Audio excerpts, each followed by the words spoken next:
साथियों नमस्कार। नमस्कार साथियों। 2021 वर्ष वर्ष 2021 का ये पहली चर्चा आप सभी लोगों के साथ। इसलिए आरंभ में ही आप सभी लोगों को 2021 वर्ष के लिए बहुत सारी ढेर सारी सकारात्मक पॉजिटिव शुभकामनाएं। 2021 हम सब के लिए बहुत ही अच्छा हो, अच्छी घटनाओं वाला हो, ऐसी शुभकामनाएं। साथियों आज की इस चर्चा में हम कुछ ऐसे विषयों पर, कुछ ऐसे मुद्दे पर बात करेंगे जो हम सब लोगों के लिए बहुत ही सारगर्भिक, बहुत ही प्रासंगिक है। 2021 हमने सबने देखा है। 2021 में हम सब लोगों ने बहुत सारी चीज़ें अनुभव की हैं, बहुत सारी ऐसी चीज़ों का अनुभव किया जो हम लोगों के नियंत्रण से बिल्कुल ही बाहर। हमें पता ही नहीं क्या हमारे इर्द गिर्द घटनाएं घट रही हैं, क्या हो रहा है, कैसे हो रहा है, और हम इन घटनाओं के प्रति किसी भी प्रकार की प्रतिक्रिया भी व्यक्त नहीं कर सकते, सिवाय इसके कि हम केवल इनसे दो चार हों, इनको झेलें, इनके साथ रहें, इनके बीच रहें और कुछ भी न कर सकें। शायद 2020 अगर हम बात करें तो वर्ष 2020 ऐसी ऐसी विवशताओं वाला, मजबूरियों वाला वर्ष रहा जिसमें कि हम अपने इर्द गिर्द बहुत सारी चीज़ों को घटते हुए देख भी रहे हैं, बट कुछ करने की अवस्था में नहीं है। करना भी चाहें तो कुछ कर नहीं सकते। आप सभी लोगों को मालूम है कि 2020 में कोविड-19 या कोरोना ने क्या क्या परिणाम हम लोगों को दिया है, किस किस अनुभवों से हमें दो चार किया है। कई लोगों ने अपने अपने प्यारे पारिवारिक सदस्यों को खोया, कई लोगों ने अपने पारिवारिक मित्रों को खोया, कई लोगों ने अपने बहुत ही नज़दीक, दिल के नज़दीक और बहुत ही चाहने वाले लोगों को भी खोया है। और कई लोगों ने अपनी प्राण तो बचाई, अपना प्राण बचाने में सफल रहे, लेकिन ऐसे ऐसे खर्चों का सामना किया या ऐसे ऐसे परिस्थितियों का सामना किया जो उन्होंने शायद कभी जीवन में कल्पना भी नहीं की होगी। एक ऐसी घटना, एक ऐसा वर्ष जो हम सब लोगों के लिए, अगर हम बात करें तो शायद यह एक डिजास्टर या अपहेबल से कम नहीं। डिजास्टर जिसे कह सकते हैं, जहाँ कह सकते हैं कि एक, अगर नाश या सर्वनाश न भी कहा जाए तो भी शायद नाश या सर्वनाश के नज़दीक रहा हो। और 2020 ऐसा क्यों हुआ, हम लोगों के साथ ऐसी घटनाएं क्यों घटी, शायद इस पर विचार करने की आवश्यकता है। हम विचार करें या ना करें, लेकिन ऐसा विचार करने के लिए हम अपने को स्वयं को मजबूर पाते हैं। मैं तो बल्कि आप सबसे प्रत्येक सदस्य से, जो भी इस चर्चा को सुन रहे हों, उन सबको एक बार अवश्य अनुरोध करूंगा कि आप अपने साथ, अपने जीवन में झांकें, अपने इर्द गिर्द झांकें और सोचें कि ऐसी घटना हमारे साथ क्यों घटी, या प्रकृति ने इस प्रकार के अनुभव से हमें दो चार क्यों किया। 2020 हम लोगों के लिए कई संदेशों को देकर चला गया, कई प्रकार के लेसन्स, अगर हम बात करें, कई प्रकार के ऐसे अध्यायों को देकर चला गया, कई प्रकार की ऐसी सीख देकर चला गया जो शायद हम अपने आने वाले समय में या आने वाले अपने जीवन में दोबारा पुनः नहीं प्राप्त कर सकें। इस प्रकार की घटनाओं से हम दो चार हुए, इस प्रकार की घटनाओं से गुजरे जो शायद हम पुनः उसको नहीं देखना चाहें या उससे नहीं गुजरना चाहें। हमें अपने कार्यशैली में, हमें अपने अपने जीवन शैली में, हमें अपने खान पान की शैली में, दिनचर्या में बहुत सारी चीज़ों में बहुत सारे परिवर्तन भी करने पड़े, लेकिन फिर भी जो हुआ वो हम सबों की कल्पना से काफ़ी परे था। और 2020 यदि हम बात करें तो शायद एक ऐसा वर्ष हम सब के जीवन में रहेगा जो शायद हम पुनः उसकी कल्पना भी न करें, उसकी इच्छा भी न रखें, उसके प्रति फिर से हम ये न सोचें कि ऐसा वर्ष पुनः आए। लेकिन फ्रेंड्स, जहाँ पर सर्वनाश होता है वहीं से पुनर्निर्माण की भी शुरुआत होती है, या पुनर्निर्माण भी आरंभ होता है। मैं इस डिस्कशन को आगे करूं, अपने मुद्दे पर आऊं, इससे पहले मैं आप सभी लोगों से एक अनुरोध करूंगा कि आप हमारे इस चैनल को, आलोक कुमार इंडिया, इसे न केवल लाइक करें बल्कि सब्सक्राइब भी करें। और मैं जो डिस्कस करता हूं या जो चर्चा आपसे कर रहा हूं, इनको आप ज़रूर शेयर करें ताकि अधिक से अधिक लोगों तक यह पहुंच सके और अधिक से अधिक लोग इससे लाभान्वित हो सकें या इन चर्चाओं से दो चार हो सकें, इन चर्चाओं का लाभ उनको मिल सके। 2020 यदि दो शब्दों में, चार शब्दों में अगर परिभाषित करने को कहा जाए, डिफाइन करने को कहा जाए, तो शायद कैओस और हैवॉक, अराजकता और एक कहर जिसे कह सकते हैं। कैओस जिसे कह सकते हैं अराजक या अराजकता, और हैवॉक जिसे कह सकते हैं कहर। और इन दोनों ने एक ऐसे सर्वनाश को उत्पन्न किया, पैदा किया। यह केवल भारत के लिए लागू नहीं होता बल्कि पूरे विश्व के लिए लागू होता है। तो आज की चर्चा का जो हमने टाइटल रखा है, जो शीर्षक रखा है, वो उसका नाम है 2021 वर्ष 2021 में भारत। न केवल भारत बल्कि 2021 में भारत और विश्व। यदि मैं बात करूं भारत की, तो जो स्वाभाविक है कि जो घटनाएं या जिस प्रकार की घटनाओं को हम लोगों ने भारत में झेला है, उसी प्रकार की घटनाओं को विश्व के जन समुदाय ने भी झेला है। भारत वसुधैव कुटुंबकम में विश्वास रखता है और इसलिए आज की चर्चा को मैं भारत की घटनाओं पर, भारत की परिस्थितियों पर, भारत की हालात पर जरूर केंद्रित करूंगा। लेकिन कहीं ना कहीं आप हमसे सहमत होंगे, मुझसे सहमत होंगे कि यह विश्व के अन्य देशों पर भी लागू होता है। विश्व के अन्य देशों पर में भी, और अन्य देशों की जनता ने भी, अन्य देशों के लोगों ने भी इन सबको झेला है। और 2020 के प्रति वो सभी इतने निराशाजनक हो चुके होंगे या रहे होंगे जिसकी कल्पना भी नहीं की जा सकती अगर चर्चा की जाए। और लेकिन एक चीज़ जैसा मैंने कहा दोस्तों, साथियों, कि अगर हम अराजकता को देखते हैं, कहर को देखते हैं, सर्वनाश को देखते हैं, तो वहीं से हमें अवसर भी प्राप्त होता है, वहीं से पुनर्निर्माण का अवसर मिलता है, वहीं से अपॉर्चुनिटी भी आती है। तो यदि कयास और हैवोक अगर है तो वहीं पे अपॉर्चुनिटी है, यदि कहर है, अराजक है और सर्वनाश है तो वहीं से निर्माण भी है। यह आज का भारत है साथियों, यह आज का विश्व भी है। आज का विश्व कयास और हैवोक है, अराजक और कहर पूर्ण है, लेकिन साथ साथ एक अवसर का भी निर्माण कर रहा है। अवसर हमें दे रहा है कि हम इन परिस्थितियों पर विजय प्राप्त करें और अपने लिए, अपने मानव समुदाय के लिए, अपने मनुष्य जाति के लिए कुछ ऐसा कर गुजरें, कुछ ऐसे निर्माण करें, कुछ ऐसी चीज़ों का पुनर्निर्माण करें या पुनर्सृजन करें जिससे कि हम फिर से एक सफल श्रेणी की ओर बढ़ सकें, एक सफल श्रेणी की संज्ञा इस पीढ़ी को मिल सके, एक सफल पीढ़ी की संज्ञा इस पीढ़ी को मिल सके जिस पीढ़ी के हम लोग हैं। तो साथियों, चर्चा को आगे बढ़ाते हैं और आज की इस चर्चा को हम अंत तक ले जाएं, ताकि एक ऐसी चर्चा हो, एक ऐसी मुद्दे पे, एक ऐसी वस्तु स्थिति को, ऐसे तथ्यों को प्रस्तुत कर सकूं जिससे आपको लगे कि हाँ, यह एक सारगर्भित चर्चा है, यह एक उद्देश्यपरक चर्चा है। अधिकांश अराजकता और कहर मानव निर्मित है, शायद आप मुझसे सहमत हो। न कि प्रकृति का ये डिजाइन है, न कि प्रकृति निर्मित है। हर एक व्यक्ति, परिवार, समाज या देश ने इस स्थिति में अपना योगदान किया है। मतलब जिस प्रकार की नकारात्मक परिस्थिति हमने देखी है उसके बारे में मैं बात कर रहा हूँ। सकारात्मक बनाना हमारे हाथ में है। यदि हम नकारात्मक चीज़ों को उत्पन्न कर सकते हैं तो स्वाभाविक है कि सकारात्मक चीज़ों को भी उत्पन्न करने की जिम्मेवारी या उत्तरदायित्व हमारे ऊपर ही है। लगभग सभी देशों में समाज विभाजित और विघटित दिखाई देते हैं। व्यक्ति मुख्य धारा से दूर, ढलान युक्त और चरित्रहीन परहैप्स संभवतः होने के लिए एक दूसरे से आज प्रतिस्पर्धा करते दिखाई दे रहे हैं। सरकारें आज के संकटों को दूर करने के लिए मूल विचारों, मौलिक विचारों, नवाचारों या नए विचारों और दिशाओं से बिल्कुल ही रहित है। महसूस हो रहा है ऐसा। सरकारें निष्प्रभावी हैं, निष्क्रिय हैं, शायद निकम्मेपन की सीमा का भी उल्लंघन कर रही हैं। आम जनता और विशेष वर्गों में व्याप्त असंतोष से निपटने के लिए नफरत फैलाने वाले अभियान, हेट कैंपेन और फेक न्यूज को आवश्यक उपकरण के रूप में इस्तेमाल किया जा रहा है। सरकारें अपने जीवन को या अपने आप को सुरक्षित करने के लिए जनता को आपस में लड़ाने हेतु इन चीज़ों का उपयोग कर रही हैं। हेट कैंपेन्स चलाती हैं और फेक न्यूज़ चलाती हैं ताकि जनता कंफ्यूज्ड रहे, निश्चित न हो, अनिश्चित रहे, अनिर्णित रहे और उनका जीवन शांतिपूर्वक चलता रहे। ऐसा आज की सरकारें न केवल भारत में बल्कि पूरे विश्व में कर रही हैं। अराजकता और कहर आज जो हमारे अंदर और आसपास उपस्थित है, आत्मनिरीक्षण के लिए एक अवसर दे रहे हैं और घटनाक्रमों को मोड़कर विकास, खुशी, संतुष्टि के मार्ग पर आगे बढ़ने हेतु हमें उत्प्रेरणा दे रहे हैं, हमें मजबूर कर रहे हैं। साथियों, आज के मुद्दे को हम 3 वर्गों के अंतर्गत चर्चा करेंगे और आज की हाइलाइट्स के, आज की मुख्य बिंदुओं या बातों पर अपनी चर्चाओं को केंद्रित करेंगे। चर्चा को बहुत लंबी भी नहीं करेंगे।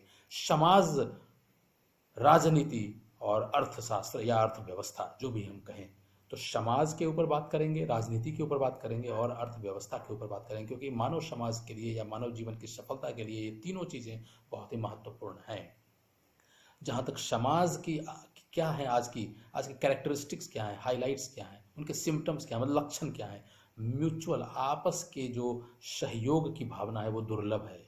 म्यूचुअल कोऑपरेशन जो है दुर्लभ है। म्यूचुअल अविश्वास, मतलब आपस में जो अविश्वास है वो बहुत ही सुलभ है, बहुत आसानी से आप देख सकते हैं। पैसा आज सबसे महत्वपूर्ण प्रतीत होता है, सभी लोग पैसे के पीछे ही भाग रहे हैं, बाकी सब कुछ उसके बाद आता है। एक सामाजिक जानवर मनुष्य जो कि है एक सामाजिक जानवर, सामाजिक दूरी का अभ्यास कर रहा है जो कि लगभग असंभव है।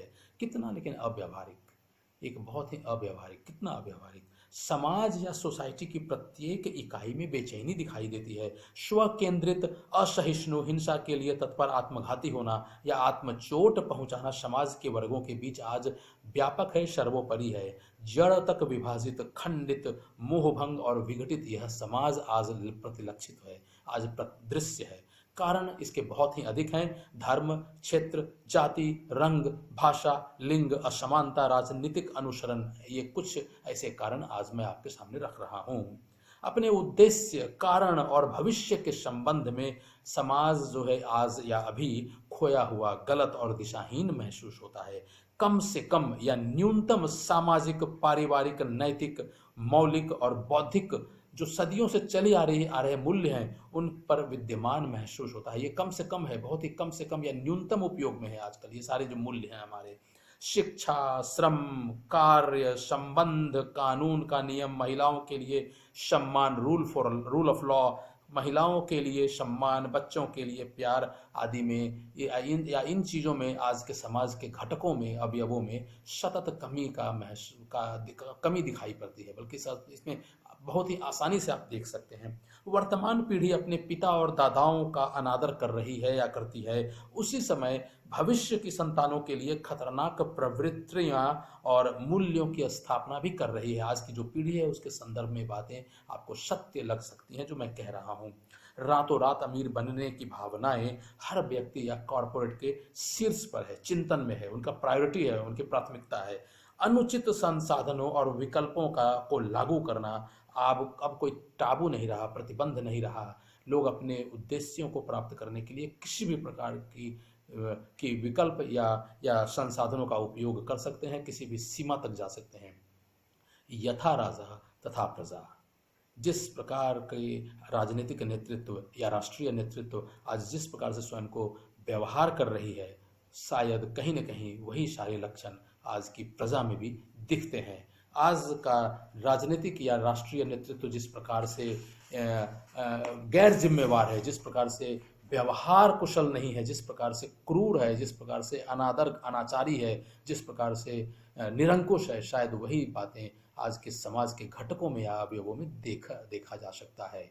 अगर हम राजनीति की मुख्य बिंदुओं की बात करें आज के संदर्भ में, साथियों मैं आपको पुनः बताऊं, यह चर्चा मैं भारत के लिए कर रहा हूं, लेकिन शायद यह सारी चीज़ें देश, विश्व के या अन्य देशों पर भी लागू हो सकती है, अन्य देशों के राष्ट्रीय राजनीतिक नेतृत्व पर भी लागू हो सकती है या अन्य देशों के समाजों पर भी लागू हो सकती है।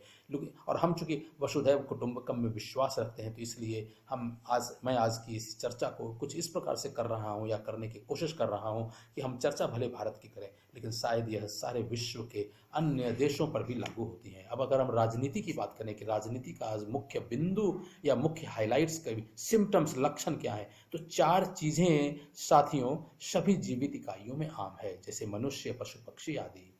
वे 4 चीजें क्या हैं, उन्हें हम F2S2 कह सकते हैं। फूड यानी भोजन, फियर यानी भय, स्लीप यानी निद्रा और सेक्स यानी काम, भावना। अगर संस्कृत की बात करें तो आहार, निद्रा, भय, मैथुनम, ये 4 चीजें सब में कॉमन है, सब में प्राप्त है, सब में व्यापक है। केवल एक चीज ऐसी है जो अन्य में नहीं है, केवल मनुष्य में है, और वह एक चीज इंसानों को जानवरों और पक्षियों से अलग करती है, और वह है बुद्धि या बुद्धिमत्ता। केवल इसका अकेले होना ही लेकिन साथियों किसी उद्देश्य की पूर्ति नहीं करता है।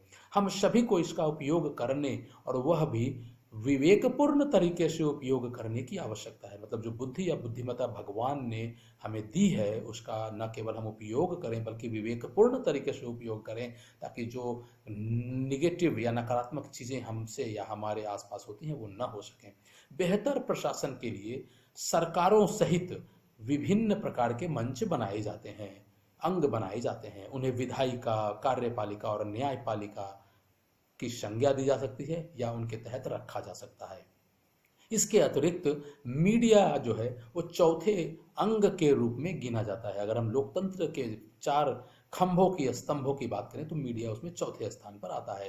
लेकिन दुर्भाग्य से सभी तीन अंग अगर हम बात करें तो सभी तीन अंग यानी विधायिका, कार्यपालिका और न्यायपालिका आज या अभी के समय की अगर हम बात करें तो अप्रभावी हैं, अप्रासंगिक हैं, असंगत और लगभग निकम्मा या लगभग निष्प्रभावी प्रतीत होते हैं या बन गए हैं। वे समाधान तक पहुंचने या संकटों के समाधान खोजने में स्वयं को अक्षम पाते हैं या अक्षम हो चुके हैं। वास्तव में अपने कार्यों, निर्णयों और नीतियों के माध्यम से वे अब समाधानों का हिस्सा होने की बजाय समस्याओं का हिस्सा ज्यादा लगते हैं, महसूस किया जा सकता है।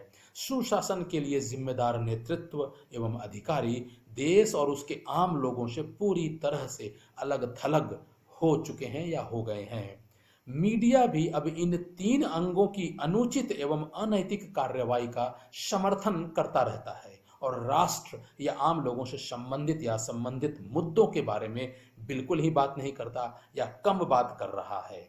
सरकार और उसके विभिन्न अंग फेक न्यूज के सक्रिय प्रमोटर लगते हैं और मीडिया को गोदी मीडिया में बदल चुके हैं या बदल रहे हैं और सरकारों के पक्ष में अत्यधिक प्रचार प्रसार या बात करने हेतु मीडिया को विवश कर रहे हैं। सत्ता या प्राधिकरण के विभिन्न स्थानों पर बैठे सम्मानित नेतृत्व या अधिकारी अब अपने व्यवहार या दृष्टिकोण में निरंकुश हैं, निष्क्रिय हैं, निष्प्रभावी हैं और समय की आवश्यकता, समय की वास्तविकताओं और आम लोगों की अपेक्षाओं के बारे में काफी निंदनीय विचार रखते हैं या घृणापूर्ण विचार रखते हैं। संवैधानिक निकाय जैसे संसद है, लोकसभा या राज्यसभा जिसमें आता है, चुनाव आयोग है, सीबीआई है, ईडी है, सीवीसी है, सीएजी है, ये सभी आज के समय में निष्प्रभावी हैं, न्यूट्रलाइज्ड हो चुके हैं या कंप्रोमाइज्ड हो चुके हैं। वे आज अप्रासंगिक हैं, असंगत हैं और शायद पूरी तरह से अपनी उपयोगिता और उद्देश्य खो चुके हैं। सरकार इनका जिस प्रकार से उपयोग कर रही है, जिस प्रकार से सरकार ने, केंद्रीय नेतृत्व ने, केंद्रीय सरकार ने जिस प्रकार की तस्वीर या जिस प्रकार की परिस्थिति में इन सबको ला खड़ा किया है, आरबीआई वगैरह जितने भी हैं, उन सब को देखकर बहुत ही एक दयनीय स्थिति महसूस होती है। और इस वजह से जब आप अपने ही अंग प्रत्यंग को कमजोर कर लें तो स्वाभाविक है कि पूरा शरीर भी आपका कमजोर हो जाएगा। साथियों, समाज और राजनीति पर चर्चा के उपरांत हम अपनी चर्चा को आगे बढ़ाते हुए अर्थव्यवस्था पर भी चर्चा करेंगे और अर्थव्यवस्था के मुख्य बिंदु या सिम्टम्स या लक्षण आज क्या महसूस होते हैं या क्या दिखते हैं। भारतीय अर्थव्यवस्था अभूतपूर्व संकट में है। टोटल डिस्ट्रेस, कंप्लीट डिस्ट्रेस, कोई ऑक्सीजन नहीं है, केवल और केवल कार्बन डाइऑक्साइड ही है सब तरफ चारों ओर। जहां तक अर्थव्यवस्था का सवाल है, नो होप, ओनली डिस्पेयर, कोई आशा नहीं है, केवल निराशा, निराशा और निराशा दिखती है। आज़ादी के बाद से कई मानकों पर नकारात्मक प्रदर्शन है। अगर हम 1950 या 1947 से लेकर 2020 की बात करें तो 2020 में कई मानकों पर, अर्थव्यवस्था के कई मानकों पर दशकों ऊंचे निगेटिव्स हैं, नकारात्मक उपलब्धि है। इसीलिए मैंने आपको, अगर हम एक याद कराना चाहें तो मैंने अपने पुराने किसी अपलोड में या वीडियो डिस्कशन में हमने आपके साथ में डिस्कशन में किसी यूट्यूब वीडियो में हमने एक चर्चा डाली थी कि शायद वर्ष 2020 वर्ष 1947 से भी बदतर है, और अगर बदतर है तो क्यों बदतर है, आप चाहें तो उसको भी सुन सकते हैं, देख सकते हैं। केंद्र सरकार हो, चाहे प्रधानमंत्री हो, वित्त मंत्री हो, गृह मंत्री हो, रक्षा मंत्री हो, रिजर्व बैंक ऑफ इंडिया हो या कोई भी और सरकारी एजेंसी है, सबको, किसी को भी पता ही नहीं है कि भारतीय अर्थव्यवस्था किस दिशा की ओर अग्रसर है या किस दिशा में अग्रसर है। अर्थव्यवस्था का लगभग हर महत्वपूर्ण विकास क्षेत्र, बिजली, विनिर्माण, सेवा निर्माण, बुनियादी ढांचा, जितने भी महत्वपूर्ण सेक्टर्स हैं, क्षेत्र होते हैं, अगर हम कृषि को छोड़ दें तो आज के समय में सर्वाधिक नकारात्मक है। बल्कि पिछले 2 वर्षों में तो और भी ज्यादा नकारात्मक हो चुके हैं और उन्हीं की वजह से 2020 में सर्वाधिक नकारात्मक दिखते हैं। खासकर पिछले 1 साल के दौरान तो महीना दर महीना केवल नकारात्मक ही है और नकारात्मक में भी अच्छे नकारात्मक हैं। आजादी के बाद से बेरोजगारी सबसे ज्यादा है, व्यवसाय में उदासी है, कमजोरी है। अगर आप हम बात करें तो बिजनेसेस बिल्कुल ही असफल हो गए हैं। एमएसएमईज यानी लघु उद्योग, जिसे कहते हैं micro, small and medium enterprises, जिसे अंग्रेजी में कहा जाता है, कुटीर उद्योग, लघु उद्योग, इसमें सब तरह के छोटे बंझोले सब तरह के उद्योग आते हैं। इन लोगों ने जीवित रहने की अपनी ताकत खो दी है, ऐसा महसूस होता है और हर जगह इन्हें हार का ही सामना करना पड़ रहा है। कराधान, अगर टैक्सेशन की बात करें तो व्यक्तियों पर और परिवारों पर उच्चतम है, और कॉरपोरेट्स पर, यानी बहुत बड़ी बड़ी जो कंपनियां हैं, जो कॉरपोरेट्स हैं, उन पर न्यूनतम है। मतलब टैक्सेशन का ज़्यादा मार जो है, या अधिकांश मार जो है, व्यक्ति या परिवार झेल रहे हैं। लोग न तो कुछ बचा पा रहे हैं और न ही जीवित रहने हेतु आवश्यक वस्तुएं भी खरीद पा रहे हैं, जो कि बिल्कुल ही असंभव महसूस हो रहा है। उनकी उनकी बचत करने की और और क्रय करने की जो क्षमता है, वो दोनों खत्म हो चुकी है, लगभग लगभग खत्म है। राजकोषीय घाटा अगर देखा जाए और नॉन परफॉर्मिंग एसेट्स देखा जाए, गैर निष्पादन परिसंपत्तियां देखा जाए, तो दशकों उच्चतम स्तर पर हैं, दशकों कई सालों के सबसे उच्चतम स्तर पर हैं। सरकार जो है कॉरपोरेट्स के अनुकूल काम करती हुई दिखती है, और 140 करोड़ की जो आम लोगों की संख्या है, जिसमें ज़्यादातर किसान हैं, मजदूर हैं, महिलाएं हैं और छोटे दुकानदार हैं, उनके प्रतिकूल काम करती हुई स्पष्टतः दिखाई देती है। केंद्र नेतृत्व जो है, या केंद्रीय सरकार जो है, जहां तक भारत का सवाल है, तो बिल्कुल स्पष्ट दिखाई पड़ता है कि वो 140 करोड़ आम जनता के विरुद्ध हैं, प्रतिकूल हैं, और कॉरपोरेट्स के बिल्कुल ही अनुकूल हैं, उनके फेवरेबल हैं, और इनके अनफेवरेबल, इनके अगेंस्ट में है। वित्तीय वर्ष 2020-21 की अगर हम बात करें, तो इस हेतु विभिन्न निकायों और विशेषज्ञों के भारतीय जीडीपी अनुमान निम्नलिखित हैं। कई संस्थाओं ने भारतीय जीडीपी का अनुमान लगाया जो अभी चल रहा है चालू वित्तीय वर्ष के लिए। विश्व बैंक ने कहा है कि यह -9.60% रहेगा। IMF यानी इंटरनेशनल मॉनिटरी फंड ने कहा है -10.30% रहेगा। रिजर्व बैंक ऑफ इंडिया ने कहा है -7.60% रहेगा। और अपने देश के अंतर्गत, अपने भारत देश के अंतर्गत जो हमारे विशेषज्ञ अर्थशास्त्री हैं, उनका कहना है कि यह -30% रहेगा। लेकिन अगर हम अपने समाज की बात करें, राजनीति की बात करें और अर्थशास्त्र की बात करें, जहाँ तक भारत का सवाल है, तो ऐसी स्थिति क्यों पैदा हुई? नोटबंदी, GST एवं कोरोना संबंधी जो देशबंदी लागू की गई, बिना सोचे समझे जो निर्णय लिए गए हैं, सभी ने इन सबों ने, ऐसा लगता है कि भारतीय समाज, भारतीय राजनीति एवं भारतीय अर्थव्यवस्था को एक दलदल, अव्यवस्था, अराजकता में डुबो दिया है। और यही वह अवसर है फ्रेंड्स, जहां से हम अच्छे निर्णयों और कार्यों की सहायता से यू टर्न ले सकते हैं, बशर्ते हैं कि हम इस हालत में हो, या हम ऐसा सोच सकें, हम ऐसे विचार अपने अंदर उत्पन्न कर सकें, जिससे कि हम अपने अच्छे निर्णयों और अच्छे कार्यों की सहायता से एक सकारात्मक यू टर्न ले सकें। साथियों, इन सब पर चर्चा करने के बाद अगर अंत में चर्चा हम अगर करना चाहें, तो 2021 की वास्तविकताएं और उन वास्तविकताओं के आधार पर हमारे लिए जागृतियां या जागृतियों का संदेश क्या है। कुल मिलाकर भारत में सरकारें, चाहे केंद्र हो सरकार हो या राज्य सरकारें हो, जो भी हो, दोनों आम लोगों के अलावा राष्ट्र और राष्ट्रीय संपत्ति के प्रति असावधान, अचिंतनीय और गैर जिम्मेवार हैं।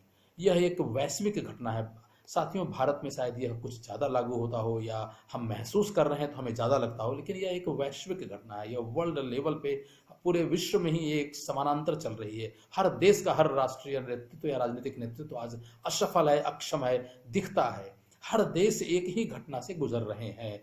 प्रत्येक देश, लोग हताश होकर किसी को या किसी चीज को सहारे के रूप में देखने के लिए मर रहे हैं, विवश हैं। लेकिन अपनी सरकारों के अभिमानी और निरंकुश रवैये के कारण वे असहाय और दिशाहीन हैं। वे जान नहीं पा रहे हैं कि हम इन समस्याओं का सामना किस रूप में कर सकें, क्योंकि सरकारें और राष्ट्रीय नेतृत्व या राजनीतिक नेतृत्व अक्षम, निरंकुश और अभिमानी है, बिल्कुल गैर जिम्मेवार है, अनुत्तरदायी है।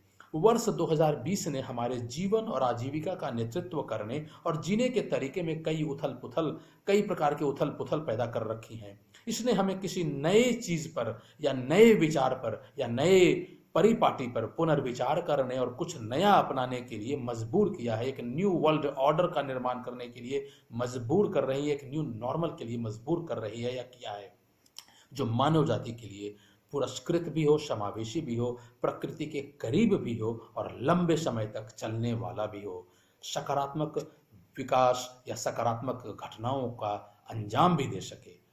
वर्ष 2021 उपरोक्त को ध्यान में रखते हुए हमसे एक नूतन विश्व व्यवस्था, न्यू वर्ल्ड ऑर्डर की मांग करता है, या यह मांग रहा है। दुनिया भर में प्रचलित और मौजूदा प्रतीकों की अब आवश्यकता नहीं है।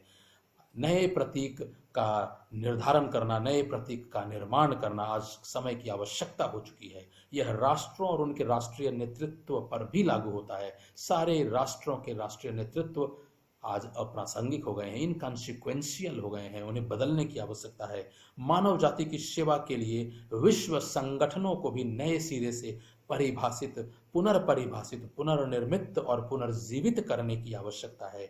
नया रचनात्मक और प्रभावी प्रतीक आज के समय की आवश्यकता है। यह भारत के साथ साथ विश्व के अन्य देशों के लिए भी लागू है। भारतीय तिरंगे ने भी शायद अपना उपयोग और महत्व खो दिया है। यह आज असंगत हो गया है, ऐसा लगता है। यह 1947 से पहले भारतीय स्वतंत्रता आंदोलन का पर्याय था। आप सहमत होंगे फ्रेंड्स, भारतीय तिरंगा स्वतंत्रता आंदोलन का पर्याय था, परिचायक था। लेकिन 70-72 वर्षों के बाद शायद हमें ऐसा महसूस होता है कि इसने अपनी उपयोगिता खो दी है। एक किसी नए प्रतीक की आवश्यकता है, न केवल एक new normal, new world order, बल्कि एक न्यू सिंबल की भी आवश्यकता है अपने देश के लिए, अपने पूरे विश्व के लिए भी। और यह सिंबल या यह नया प्रतीक जो है हमें स्वयं निर्धारण करना होगा, ताकि हम 2021 से एक ऐसे नए जीवन की शुरुआत कर सकें, या अपने मनुष्य जीवन में एक नए अध्याय की शुरुआत कर सकें जो हमें अपनी समस्याओं से लड़ने में हमारा साथ दे, हमें मजबूती प्रदान करे, शक्ति प्रदान करे, ताकत प्रदान करे, और एक नए ऐसे विश्व का या एक ऐसे नए अध्याय का हम सृजन कर सकें, निर्माण कर सकें, जो पूरे मनुष्य समुदाय के लिए, मनुष्य समाज के लिए काफ़ी सकारात्मक हो, अच्छी घटनाओं वाला हो। ये नए प्रतीक सभी मोर्चों पर तीव्र संकट की इस घड़ी में, घनघोर संकट की इस घड़ी में हमारा न केवल मार्गदर्शन करेंगे, बल्कि हमें एक दूसरे के लिए और प्रकृति के लिए भी सदियों तक लाभकारी, योगदानी, समृद्ध, टिकाऊ और लंबे समय तक खुश रहने के लिए सुरक्षित रूप से ले भी जाएंगे। हमें सुरक्षित भी रखेंगे, हमें खुश भी रखेंगे, संतुष्ट भी रखेंगे, हमें एकजुट भी रखेंगे, और हमें सुरक्षित भी आगे जीवन जो हम जिएंगे, बल्कि आने वाली जो नई नई पीढ़ियां भी होंगी उनके लिए भी एक बहुत ही अच्छा संदेश भी देने का काम करेंगे। और वर्तमान पीढ़ी के रूप में या वर्तमान पीढ़ी के बारे में जो मैंने ये सारी बातें लिखी हैं उसको झुठलाने में भी सहायक होंगी। साथियों, आज की चर्चा को मैं यहीं पर विराम देता हूँ और पुनः वर्ष 2021 की शुभकामनाएं देता हूँ। वर्ष 2021 हम सबों के लिए बहुत ही अच्छा हो, नई घटनाओं वाला हो, सकारात्मक घटनाओं वाला हो। हम में से प्रत्येक संतुष्ट हो, खुश हो, प्रसन्न हो और अपने परिवार के साथ आनंदित जीवन व्यतीत करें। और हम अब अगेन एक और बात करूं फ्रेंड, पुनः एक बात करूं, तो हम अपने मनुष्य जीवन के लिए या मनुष्य समुदाय के लिए, पूरे विश्व के लिए, भारत के लिए भी और पूरे विश्व के लिए भी एक ऐसी परिपाटी का निर्माण कर सकें, सृजन कर सकें, एक ऐसी रचना कर सकें, एक ऐसा न्यू नॉर्मल या एक ऐसा न्यू वर्ल्ड ऑर्डर अपने नए प्रतीकों के साथ, न्यू सिंबल्स के साथ, नए प्रतीकों और नए मानकों के साथ ऐसा एक नया जीवन या एक ऐसा अध्याय शुरू कर सकें जो हम सब के लिए काफ़ी रिवार्डिंग हो, प्रॉमिसिंग हो, बहुत ही जिसे कहा जाए एक बहुत ही उम्मीदों वाला हो और बहुत ही गौरवान्वित करने वाला हो। धन्यवाद साथियों, धन्यवाद। और आज का इस चर्चा को समाप्त करता हूँ। धन्यवाद साथियों।